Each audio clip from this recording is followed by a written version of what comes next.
નમસ્કાર, ABC news ગુજરાતમાં આપનું સ્વાગત છે। જોઈએ સમાચાર વિસ્તારથી। મહત્વના સમાચાર પર એક નજર કરીએ। લોકસભા ચૂંટણીને લઈ ચૂંટણી અધિકારીની પ્રેસ કોન્ફરન્સ। લોકસભા ચૂંટણી 2024ની તારીખોનું એલાન થઈ ગયું છે અને લોકસભાની ચૂંટણીનું બ્યુગલ વાગતા આચારસંહિતા પણ લાગુ થઈ ગઈ છે।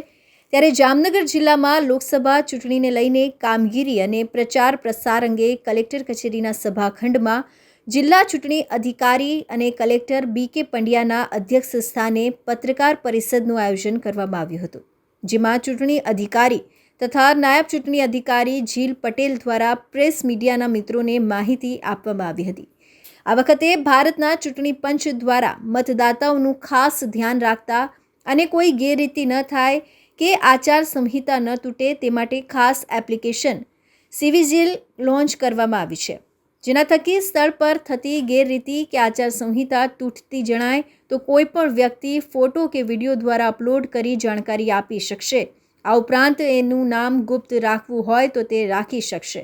જામનગર જિલ્લામાં પાર્લામેન્ટરી ઇલેક્શન આખા દેશમાં પોલ શેડ્યુલ જાહેર થઈ ગયું છે અને આપણા જિલ્લામાં પણ એ કાર્યક્રમ એનો લાગુ થઈ ગયો છે। 12મી એપ્રિલ આપણો નોટિફિકેશન ડેટ ઓફ નોટિફિકેશન છે અને 7મી મે આપણો ડેટ ઓફ પોલ છે। આપણે તો આજથી જ જાહેરાત કરી ત્યારથી જ આપણા સમગ્ર દેશમાં મોડેલ કોડ ઓફ કન્ડક્ટ એટલે કે આચારસંહિતાનો અમલ શરૂ થઈ ગયો છે અને આજથી જ અમારી ટીમ અને અમારા આચારસંહિતા નોડલ અધિકારીશ્રીઓ એ અમલ કરવાનું એનું શરૂ કરી દેશે અને